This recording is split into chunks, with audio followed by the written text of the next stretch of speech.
My name is Kevin Adams. I am a technical instructor for the United States Army, and I'm a part-time bladesmith. My grandfather and my father worked in the same steel mill together, so their influence enabled me to be able to pick up the trade fairly quickly. My name is Eric Fontaine, and I have been bladesmithing now for almost 10 years. I stay with it because it's a comfort place for me. And just being able to create something, it's a really cool experience.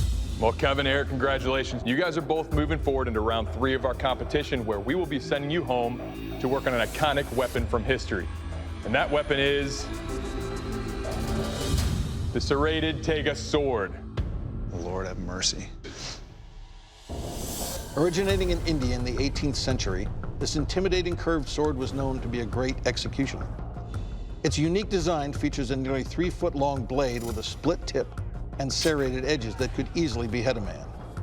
Its 2-pronged tip is a powerful symbol throughout the Islamic world and is inspired by the legendary sword Zulfikar, which is believed to be descended from the Prophet Muhammad. You guys have a lot of parameters to follow, so pay attention. You guys need to make a blade that is between 24 and 26 inches. That curve depth needs to be no less than 3.5 inches. You need to have a split at the tip that goes down between 10 and 11 inches, followed by a puncture hole at the end of that split. The curved edge and the back edge of the split need to be serrated and sharpened. Now you guys need to have a Conda-style hilt with a tailed pommel. I have never seen anything like this in my life. It's got these crazy curves, it's serrated everywhere. It just combines so many different skill sets. It's gonna be a challenge to create. You have 4 days at your home forges. We'll see you then. Good luck. Good luck to you as well. I'm back in my home forge, and I'm ready to start working on this Serrated Tegha. The length and the curvature of the blade is something I've never had to deal with before. Start getting my blade forged to shape. Looks like a hockey stick. So now I gotta shape the tip. That's concerning for me because the only thing I have to cut metal with is a grinder. You don't have a lot of control. Not pretty, but it's a start. Getting ready to quench the blade. She's hard. The heat treat went good. There's a lot of work to do yet, but it's a good start.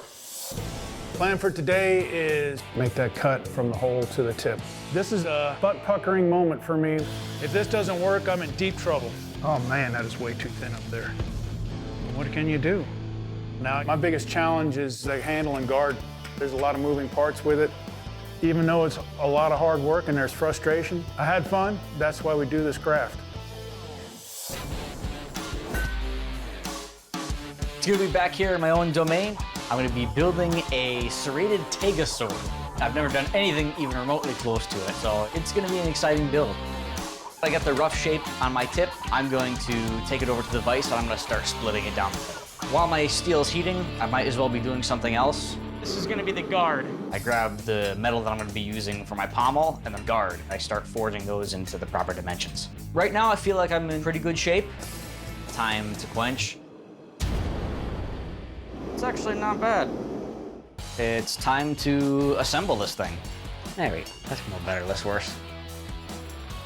Now that I have a finished blade, I have a piece of roast beef. That is a nice clean cut right there. Bladesmiths, welcome to the keel test. Let's find out what kind of lethal damage your Serrated Tegha will do. Kevin, you're up first. You ready? Ready as I'll ever be. Let's do this. As Doug is getting ready to do the kill test, I can feel my heart rate is increasing. Is there a flaw in there anywhere? Did I heat treat correct? So I'm feeling not that confident.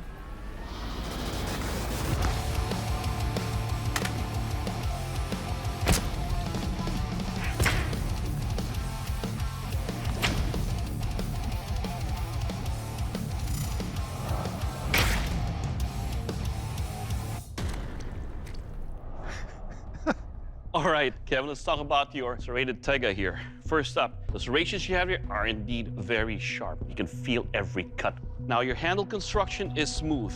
A little bit on the wider side on this handle, but it was an issue in controlling your weapon. Overall, sir, your weapon, it will kill. All right, Eric, ready to take a look? I'm ready, let's do it. All right. Kevin's blade performed absolutely phenomenal. I mean, he cut the dummy's head off. I've got to perform at least at that level to even have a chance at winning this thing.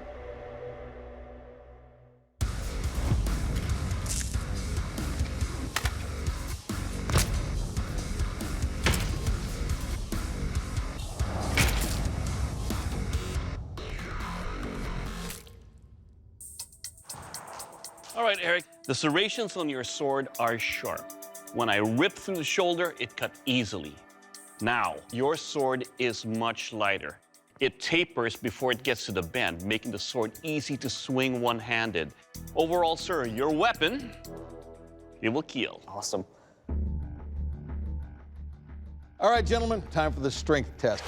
Now, to test the strength and overall construction of your blades, I will be taking them and smashing these pots. Now, remember, this is not about how well your blades hold up through this punishment. Kevin, you're up first. You ready?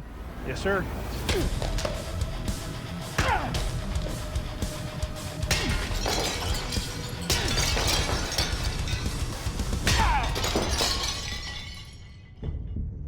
Kevin, your handle, it's kind of fat, but your distance, your scale with your guard is great for me. As far as your blade goes, man, you've taken some pretty big hits and lost a lot of the tips of your serrations. Right. The blade is in one piece.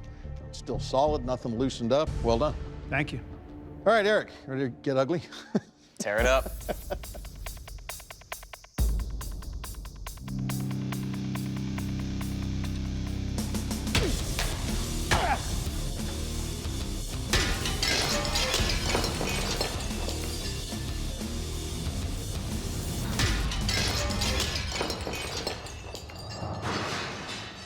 I wasn't expecting sparks. So Eric, right off, up here on your blade, you've taken some damage on these serrations. You've lost a bit of those edge. It's still in one piece. You did a good job. Congratulations. Thank you. All right, bladesmiths, it's time to find out how sharp your blades are. This is the sharpness test, the jackfruit slice. To find out how sharp your weapons are, I'm going to take your weapon to cut the rope and release this jackfruit. Then I'm going to slice through it. Now, unlike the strength test, this is all about what the edge of your blade does to the jackfruit. Kevin, you're up first. You ready? Yes, sir. Let's do this.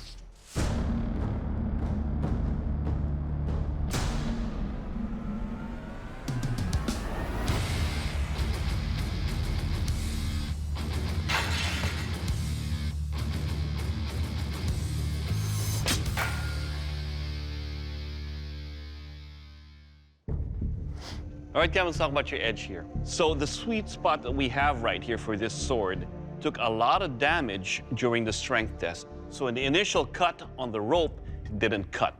Now, on the second cut, we use a little bit other parts of the blade where it is sharp. It cut the rope and it cut the jackfruit. So overall, sir, your weapon, it will cut. Good. All right, Eric, your turn. So you ready? Let's do it.